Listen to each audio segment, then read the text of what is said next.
Rapid rail जो 82 kilometre की बनी है, जो मेरठ 40 मिनट में पहुंचाती है, रैपिड रेल मेरठ को 40 मिनट में, और उसमें 30,000 करोड़ रुपए खर्च हुए और 5 साल में बंद करके मोदी जी ने उसका उद्घाटन कर दिया, वो हमारे सामने।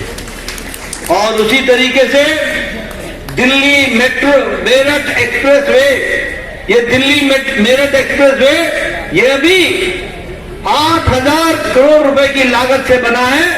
और अगर रैपिड रेल 40 मिनट में पहुंचते हैं तो दिल्ली इन लोगों ने, और दिल्ली को एक तरीके से कूड़ादान बनाने का काम। और क्या वो गाजीपुर के पहाड़ हट गए क्या 5 साल में? नहीं। हटे क्या? कुंडली के पास हट गए क्या? नहीं। ये धोखा देने वाले लोग, जो हमारे बेचारे शरीफ लोग, उनको गुमराह करने का काम इन लोगों ने किया है। आप बताइए, गंदे नाली का पानी सड़कों पर बह रहा है कि नहीं बह रहा है? नालियों से बांस आ रही है कि नहीं आ रही है? पैदल चलना मुश्किल है कि नहीं है? ये दुकानों के आगे नालियां बह रही है, कूड़ादान बन गया है। घर में नलका खोलो तो बदबूदार पानी आता है। मैं ठीक बोल रहा हूं कि गलत बोल रहा हूं? और इसमें देखो क्या क्या केजरीवाल किस तरीके के दिमाग लगा रहा है। कहता है कि हरियाणा से पानी में शहद मिलाया जा रहा है। आप बताओ, ऐसे गैर जिम्मेदाराना राजनेता को राजनीति में रहने का अधिकार है क्या? है क्या? इतना गैर जिम्मेदाराना वक्तव्य। दिल्ली को जहरीला पानी दिया जा रहा है और जहर मिलाया जा रहा है।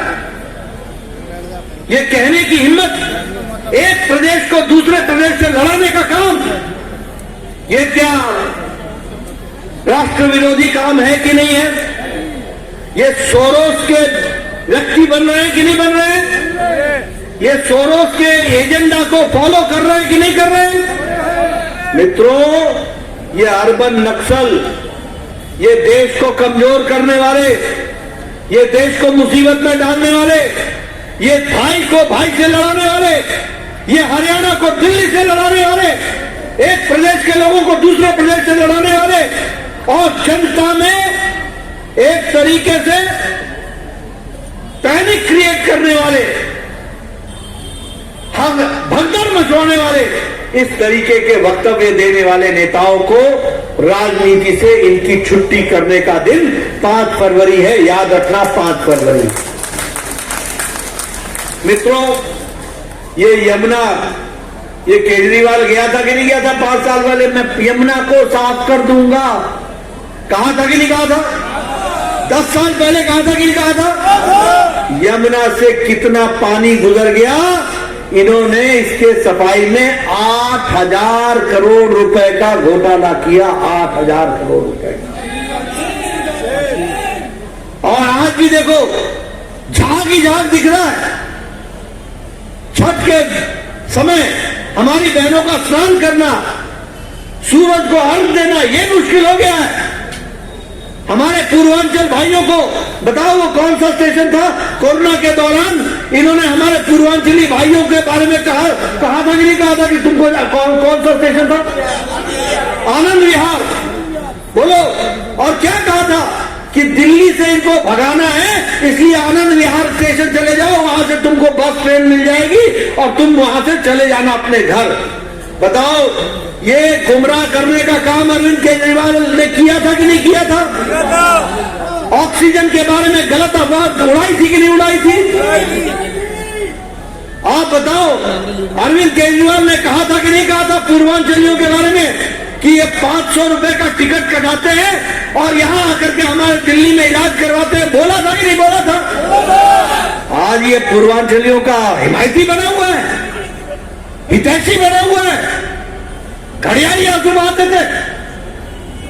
मित्रों, ऐसे लोग देशद्रोही काम करते हैं, देशद्रोही काम करते हैं, और ऐसे लोगों को राजनीति में रहने का कोई अधिकार नहीं है। अभी मैं आया हूं मैं दिल्ली में पुराना बासिंदा हूं। आजकल मुझे सिर्फ जरा घर से निर्माण भवन अपने जेल में मसाज करा रहा था, याद है कि भूल गए? ये 300 करोड़ रुपए वाले घोटाले वाले हैं, सगे रिश्तेदारों को ठेका देने वाले, और ये शिक्षा की बात करते हैं। आरटीआई ने बताया है कि दिल्ली में 2/3 स्कूल में साइंस की पढ़ाई नहीं होती। 10वीं और 11वीं में साइंस की पढ़ाई नहीं होती। बोलो, ऐसी सरकार को रहने देना है क्या? जरा जोर से बोलो भाई, 5 तारीख को जवाब देना है, रहने देना है क्या? मित्रों, इन्होंने लगाया पैनिक बटन बसों में। मालूम है कितने का घोटाला किया? 500 करोड़ रुपए का घोटाला किया पैनिक बटन में। लगी है पैनिक बटन? कहीं चलती है कहीं पैनिक बटन? और सर में जरूरत तो पैनिक बटन की शीश महल में थी, जहां महिलाओं के साथ अभद्र व्यवहार हुआ, वहां पैनिक बटन लगानी चाहिए थी। लेकिन इन्होंने उसमें भी 500 करोड़ रुपए का घोटाला कर दिया। ये हमको ध्यान में रखना चाहिए। हमारे प्रधानमंत्री जी 4 करोड़ की जनता को मुफ्त राशन दे रहे हैं, और इन लोगों ने राशन कार्ड के घोटाले में 5,400 करोड़ रुपए का घोटाला किया। पत्रकार मित्रों, सुन लो मेरी बात, 5,400 करोड़ रुपए का घोटाला। उसी तरीके से आपने देखा कभी कि किसी गाड़ी की खरीदी से ज्यादा गाड़ी की मेंटेनेंस का टेंडर होता हो? सुना है कभी? इन्होंने बस की खरीदी में 4,500 करोड़ रुपए का घोटाला किया। 4,500 करोड़ रुपए का। और बस की खरीदी से महंगी बस के मेंटेनेंस का टेंडर दे दिया, ठेका दे दिया। ये कट्टर बेईमान लोगों ने काम किया है। ये कट्टर ईमानदार की बात करते हैं। मित्रों, अगर मैं इनके घोटाले की बात सुनाऊं तो शाम हो जाएगी, लेकिन इनके घोटाले समाप्त नहीं होंगे। सीसीटीवी कैमरा बोलते थे हम हर जगह लगाएंगे। इनके कैमरे चल रहे हैं क्या? चलते हैं क्या? आधे तो लगाए नहीं, और उसमें भी 571 करोड़ रुपए का घोटाला किया। पत्रकार मित्रों, मैं एक घोटाले के साथ आंकड़े बता रहा हूं, नोट कर लेना। 571 करोड़ रुपए का सीसीटीवी में घोटाला किया, और चाइना की कंपनी को ठेका दे दिया जो कैमरे चलते ही नहीं।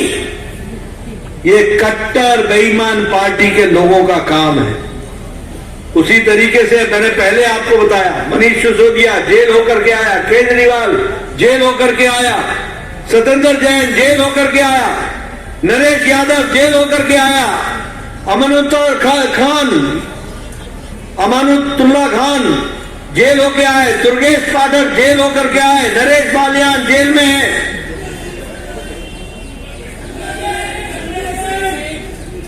संजय सिंह जेल होकर के आए। ये कट्टर ईमानदारों की श्रृंखला है, कट्टर ईमानदारों की।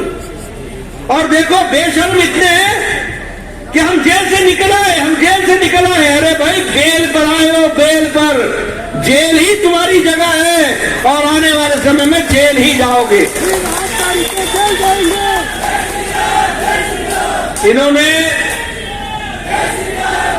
इन्होंने घर वालों को धोखा दिया, व्यवसाय वालों को धोखा दिया, दुकानदारों को धोखा दिया, नौजवानों को धोखा दिया। हर का जीवन दुर्भर करने का काम ये आपदा पार्टी ने किया है।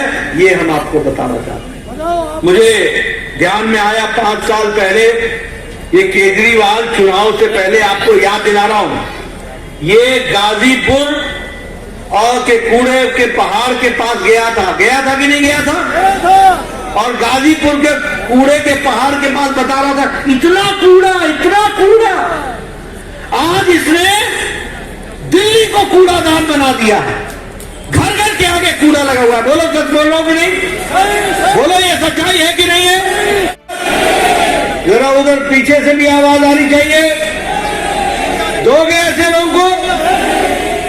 मित्रों, इनका एक ही काम था, मोदी जी को गाली दो, केंद्र सरकार पर दोषारोपित करो, जनता को गुमराह करो और जनता को लड़ा करके अपने जाकर के शीश महल में सो जाओ, आराम कर। यही काम इन लोगों ने पकड़ा था।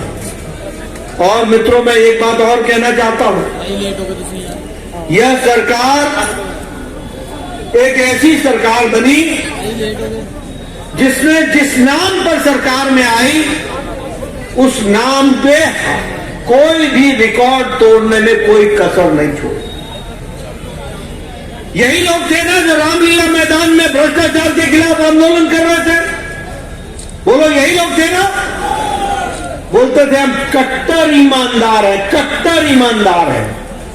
ये ऐसे कट्टर बेईमान निकले और ऐसी कट्टर बेईमान सरकार निकली जिसके मुख्यमंत्री, उप मुख्यमंत्री, उनके मंत्री और उनके 5 विधायक जेल की हवा खा करके आए, जेल की हवा खा करके आए। कहते हैं कि हम शिक्षा में परिवर्तन लाएंगे, न्यूयॉर्क टाइम्स में छप रहा है, दुनिया में हमारी वाह हो रही है। शिक्षा छोड़ करके 2800 करोड़ रुपए के शराब के घोटाले में पड़ गए। 2800 करोड़ रुपए का शराब का घोटाला किया। आजकल एक ऑडियो बड़ा वायरल हो रहा है जिसमें इनका ही एमएलए बोल रहा है कि शराब घोटाले पर शराब के नीति को मैंने कहा कि शराब नीति बंद करो, ये गलत है। तो मनीष सिसोदिया ने कहा तेरे को नहीं मालूम, हमें अन्य प्रदेशों में भी चुनाव लड़ना है, हमको पैसे कमाने हैं, इसलिए शराब नीति चालू रहेगी। और 2800 करोड़ रुपए का घोटाला कर दिया। मित्रों, उसी तरीके से अभी चर्चा हो रही थी कि हम आपके हर घर नल, हर घर जल पहुंचाएंगे। इन्होंने जल बोर्ड का ऑडिट ही नहीं होने दिया, ऑडिट ही नहीं होने दिया और 28,000 करोड़ रुपए का घोटाला कर दिया। 28,000 करोड़ रुपए का घोटाला। बोलो आपके घर में पानी आता है क्या? और आता है तो गंदा पानी आता है कि नहीं? गंदा पानी है कि नहीं है? ये दिल्ली की सेवा कर रहे हैं। जल बोर्ड का घोटाला, बोलो टैंकर माफिया चल रहा है कि नहीं चल रहा है? चल रहा है।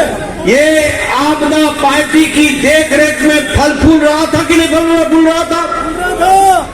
ये 28,000 करोड़ रुपए का घोटाला करके इनको हाई कोर्ट ने कहा, इनको सुप्रीम कोर्ट ने कहा कि अगर तुम टैंकर माफिया पर काबू नहीं पा सकते हो तो हमें बताओ, हम दिल्ली पुलिस को काम देंगे। लेकिन ये आपदा सरकार ने टैंकर माफियाओं को खुली छूट दी, खुली छूट। उसी तरीके से अगर मैं बात करूं, बतौर स्वास्थ्य मंत्री बोल रहा हूं, इनका जो मोहल्ला क्लिनिक है ना, इसमें 65,000 बोगस टेस्ट हुए, लेबोरेटरी टेस्ट 65,000, यानी 65,000 फर्जी। जो मैं आपके चेहरों को पढ़ रहा हूं, जो आपके चेहरों को मैं समझ पा रहा हूं, जो मैं उसमें रौनक देख रहा हूं, उत्साह देख रहा हूं, वह मुझे इस बात से आश्वस्त कर रहा है कि आपने दिल्ली में भारतीय जनता पार्टी की सरकार बनाने का मन बना लिया है। इसके लिए मैं आपको शुभकामनाएं देना चाहता हूं। मित्रों, यह चुनाव कोई साधारण चुनाव नहीं है। यह चुनाव सिर्फ डॉक्टर गोयल को विधानसभा में भेजना या अमरिंदर सिंह लवली को विधानसभा में भेजने का चुनाव नहीं है। यह चुनाव इनके माध्यम से दिल्ली की तकदीर और तस्वीर बदलने का चुनाव है। यह चुनाव जो आप आम आदमी पार्टी, जिसे आप के नाम से जानते थे, जो आपदा बन गई, इस आपदा से मुक्ति पाने का चुनाव है। और यह चुनाव 5 फरवरी का जो आपने आपदाएं झेली हैं, उससे छुटकारा पाने का चुनाव है। और इसलिए मैं ये कहना चाहता हूं, अभी हमारे गोयल साहब बता रहे थे कि हम क्या क्या करेंगे और क्या क्या किया है। छोटी सी तस्वीर अरविंदर सिंह लवली जी ने भी आपके सामने खींची है। लेकिन इस आपदा पार्टी ने पिछले 10 सालों में किया क्या? सिर्फ एक काम किया। सुबह उठे, प्रेस कॉन्फ्रेंस की, केंद्र सरकार को गाली दी, दोषारोपण किया और अपनी गलतियां और कमियों को छुपाने के सिवाय और कोई काम नहीं किया। इन्होंने केंद्र सरकार की योजनाओं का लाभ नहीं। रैपिड रेल जो 82 किलोमीटर की बनी है, जो मेरठ 40 मिनट में पहुंचाती है, रैपिड रेल मेरठ को 40 मिनट में, और उसमें 30,000 करोड़ रुपए खर्च हुए और 5 साल में बंद करके मोदी जी ने उसका उद्घाटन कर दिया, वो हमारे सामने। और उसी तरीके से Delhi metro Meerut express way, ये दिल्ली मेरठ एक्सप्रेस वे, ये अभी 8,000 करोड़ रुपए की लागत से बना है। और अगर रैपिड रेल 40 मिनट में पहुंचते हैं तो दिल्ली, जरा उधर पीछे से भी आवाज आनी चाहिए, दोगे ऐसे लोगों को? मित्रों, इनका एक ही काम था, मोदी जी को गाली दो, केंद्र सरकार पर दोषारोपित करो, जनता को गुमराह करो और जनता को लड़ा करके अपने जाकर के शीश महल में सो जाओ, आराम करो। यही काम इन लोगों ने पकड़ा था। और मित्रों, मैं एक बात और कहना चाहता हूं, यह सरकार एक ऐसी सरकार बनी जिसने जिस नाम पर सरकार में आई, उस नाम पे कोई भी रिकॉर्ड तोड़ने में कोई कसर नहीं छोड़ी। यही लोग थे ना जो रामलीला मैदान में भ्रष्टाचार के खिलाफ आंदोलन कर रहे थे? बोलो, यही लोग थे ना? बोलते थे हम कट्टर ईमानदार हैं, कट्टर ईमानदार हैं। ये ऐसे कट्टर बेईमान निकले और ऐसी कट्टर बेईमान सरकार निकली जिसके मुख्यमंत्री, उप मुख्यमंत्री, उनके मंत्री और उनके 5 विधायक जेल की हवा खा करके आए, जेल की हवा खा करके आए। कहते हैं कि हम शिक्षा में परिवर्तन लाएंगे, न्यूयॉर्क टाइम्स में छप रहा है, दुनिया में हमारी वाह हो रही है। शिक्षा छोड़ करके 2,800 करोड़ रुपए के शराब के घोटाले में पड़ गए। 2,800 करोड़ रुपए का शराब का घोटाला किया। आजकल एक ऑडियो बड़ा वायरल हो रहा है जिसमें इनका ही एमएलए बोल रहा है कि शराब घोटाले पर शराब के नीति को मैंने कहा कि शराब नीति बंद करो, ये गलत है। तो मनीष सिसोदिया ने कहा, तेरे को नहीं मालूम, हमें अन्य प्रदेशों में भी चुनाव लड़ना है, हमको पैसे कमाने हैं, इसलिए शराब नीति चालू रहेगी। और 2,800 करोड़ रुपए का घोटाला कर दिया। मित्रों, उसी तरीके से अभी चर्चा हो रही थी कि हम आपके हर घर नल, हर घर जल पहुंचाएंगे। इन्होंने जल बोर्ड का ऑडिट ही नहीं होने दिया, ऑडिट ही नहीं होने दिया, और 28,000 करोड़ रुपए का घोटाला कर दिया। 28,000 करोड़ रुपए का घोटाला। बोलो, आपके घर में पानी आता है क्या? और आता है तो गंदा पानी आता है कि नहीं? गंदा पानी है कि नहीं है? ये दिल्ली की सेवा कर रहे हैं। जल बोर्ड का घोटाला, बोलो टैंकर माफिया चल रहा है कि नहीं चल रहा है? चल रहा है। ये आपदा पार्टी की देखरेख में फल फूल रहा था कि नहीं फूल रहा था? ये 28,000 करोड़ रुपए का घोटाला करके इनको हाई कोर्ट ने कहा, इनको सुप्रीम कोर्ट ने कहा कि अगर तुम टैंकर माफिया पर काबू नहीं पा सकते हो तो हमें बताओ, हम दिल्ली पुलिस को काम देंगे। लेकिन ये आपदा सरकार ने टैंकर माफियाओं को खुली छूट दी, खुली छूट। उसी तरीके से अगर मैं बात करूं, बतौर स्वास्थ्य मंत्री बोल रहा हूं, इनका जो मोहल्ला क्लिनिक है ना, इसमें 65,000 बोगस टेस्ट हुए, लेबोरेटरी टेस्ट 65,000, यानी 65,000 फर्जी इन लोगों ने, और दिल्ली को एक तरीके से कूड़ादान बनाने का काम। और क्या वो गाजीपुर के पहाड़ हट गए क्या 5 साल में? नहीं। हटे क्या? कुंडली के पास हट गए क्या? नहीं। ये धोखा देने वाले लोग, जो हमारे बेचारे शरीफ लोग, उनको गुमराह करने का काम इन लोगों ने किया है। आप बताइए, गंदे नाली का पानी सड़कों पर बह रहा है कि नहीं बह रहा है? नालियों से बांस आ रही है कि नहीं आ रही है? पैदल चलना मुश्किल है कि नहीं है? ये दुकानों के आगे नालियां बह रही है, कूड़ादान बन गया है। घर में नलका खोलो तो बदबूदार पानी आता है। मैं ठीक बोल रहा हूं कि गलत बोल रहा हूं? और इसमें देखो क्या क्या केजरीवाल किस तरीके के दिमाग लगा रहा है। कहता है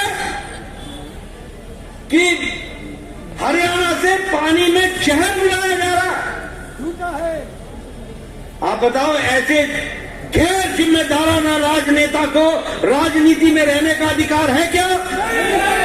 है क्या? इतना गैर जिम्मेदाराना वक्तव्य। दिल्ली को जहरीला पानी दिया जा रहा है और जहर मिलाया जा रहा है। ये कहने की हिम्मत, एक प्रदेश को दूसरे प्रदेश से लड़ाने का काम, ये क्या राष्ट्र विरोधी काम है कि नहीं है?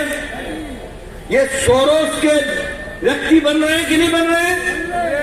ये सोरोस के एजेंडा को फॉलो कर रहे हैं कि नहीं कर रहे हैं?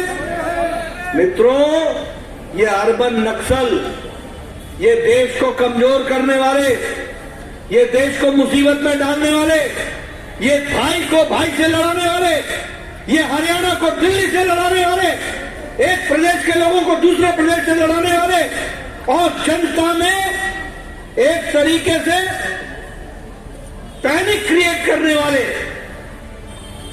भगदड़ मचवाने वाले, इस तरीके के वक्तव्य देने वाले नेताओं को राजनीति से इनकी छुट्टी करने का दिन 5 फरवरी है। याद रखना, 5 फरवरी। मित्रों, ये यमुना, ये केजरीवाल गया था कि नहीं गया था 5 साल पहले, मैं यमुना को साफ कर दूंगा, कहा था कि नहीं कहा था? 10 साल पहले कहा था कि नहीं कहा था? यमुना से कितना पानी गुजर गया, इन्होंने इसके सफाई में 8,000 करोड़ रुपए का घोटाला किया। 8,000 करोड़ रुपए का। और आज भी देखो, झाग ही झाग दिख रहा है। छठ के समय हमारी बहनों का स्नान करना, सूरज को अर्घ देना, ये मुश्किल हो गया है। हमारे पूर्वांचल भाइयों को बताओ, वो कौन सा स्टेशन था कोरोना के दौरान? इन्होंने हमारे पूर्वांचली भाइयों के बारे में कहा था कि नहीं कहा था कि तुमको कौन सा स्टेशन था? आनंद विहार। बोलो, और क्या कहा था कि दिल्ली से इनको भगाना है, इसलिए आनंद विहार स्टेशन चले जाओ, वहां से तुमको बस ट्रेन मिल जाएगी और तुम वहां से चले जाना अपने घर। बताओ, ये गुमराह करने का काम अरविंद केजरीवाल ने किया था कि नहीं किया था? ऑक्सीजन के बारे में गलत अफवाह उड़ाई थी कि नहीं उड़ाई थी? आप बताओ, अरविंद केजरीवाल ने कहा था कि नहीं कहा था पूर्वांचलियों के बारे में कि ये 500 रुपए का टिकट कटाते हैं और यहां आकर के हमारे दिल्ली में इलाज करवाते हैं? बोला था कि नहीं बोला था? आज ये पूर्वांचलियों का हिमायती बना हुआ है, हितैषी बना हुआ है, घड़ियाली आंसू बहाते थे। मित्रों, ऐसे लोग देशद्रोही काम करते हैं, देशद्रोही काम करते हैं, और ऐसे लोगों को राजनीति में रहने का कोई अधिकार नहीं है। अभी मैं आया हूं, मैं दिल्ली में पुराना बासिंदा हूं। आजकल मुझे सिर्फ जरा घर से निर्माण भवन अपने आप लोग देख रहे हैं कि किस तरीके से दिल्ली के लोगों में उत्साह है। लोगों ने पिछले 10 साल में केवल खोया है, पाया कुछ नहीं है। और दिल्ली जो है बदहाली की ओर 10 सालों में बढ़ी है। दिल्ली प्रगति में तरफ जाने की बजाय पीछे की तरफ ज़्यादा बढ़ी है। चाहे वो दिल्ली के अंदर प्रदूषण को लेके हो, चाहे परिवहन व्यवस्था को लेके हो, एजुकेशन को लेके हो, हॉस्पिटल्स को लेके हो, दिल्ली के रोड इंफ्रास्ट्रक्चर को लेके हो, मेट्रो के कामों में देरी को लेके हो। पूरी दिल्ली जो है इन 10 सालों में इनके कुशासन का शिकार हुई है। तो इसलिए दिल्ली अब पूरी तरीके से दिल्ली तैयार है दिल्ली में बदलाव के लिए, दिल्ली के अंदर जो है भारतीय जनता पार्टी की सरकार के लिए। और केजरीवाल साहब खुद 10 साल से कह रहे हैं कि उनको केंद्र सरकार और दिल्ली की सरकार काम करने नहीं दे रही। तो केंद्र की सरकार तो अभी 5 साल और है, यानी वो 5 साल की और तैयारी कर रहे हैं ये कहने की कि उनको काम नहीं करने दिया जा रहा। तो दिल्ली के लोगों को फैसला करना है कि जो बदहाली पिछले 10 साल में दिल्ली के लोगों ने झेली है, वही बदहाली आगे 5 साल में झेलनी है या एक विकसित दिल्ली बनाना है। प्रधानमंत्री जी अगर विकसित भारत का सपना देख रहे हैं तो वो बिना विकसित दिल्ली के पूरा नहीं हो सकता। इसलिए दिल्ली के लोग जब 5 तारीख को मतदान करने जाएं तो विकसित दिल्ली के लिए भारतीय जनता पार्टी की सरकार बनाएं और दिल्ली को दोबारा विकास करें।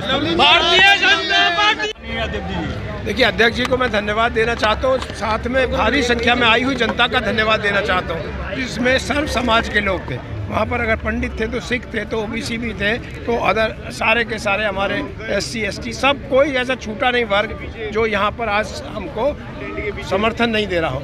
मैं बहुत बहुत बधाई देना चाहता हूँ जनता को और धन्यवाद देना चाहता हूँ माननीय राष्ट्रीय अध्यक्ष JP नड्डा जी को। गोयल साहब, अब आखिरी दौर चल रहा है, 3-4 दिन बाकी है, ऐसे में किस तरफ ज़्यादा नजर आ रहा है चुनाव?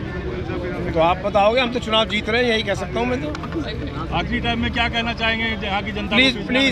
Please vote for BJP, vote for doctor Anil Goyal in Krishnanagar. 1 number मेरा बैलेट है। 1 नंबर बैलेट पर 5 फरवरी को सुबह 7 बजे से मतदान करें और अपनी सारी वोट अब पहले 4 घंटे में डालें, उसके बाद तो हम लीड की बात करेंगे। कांग्रेस भी दमखम लगा रही है, इससे रास्ता और आसान होता नजर आ रहा है। कांग्रेस अपने रिवाइवल के लिए लड़ रही है, अच्छी बात है।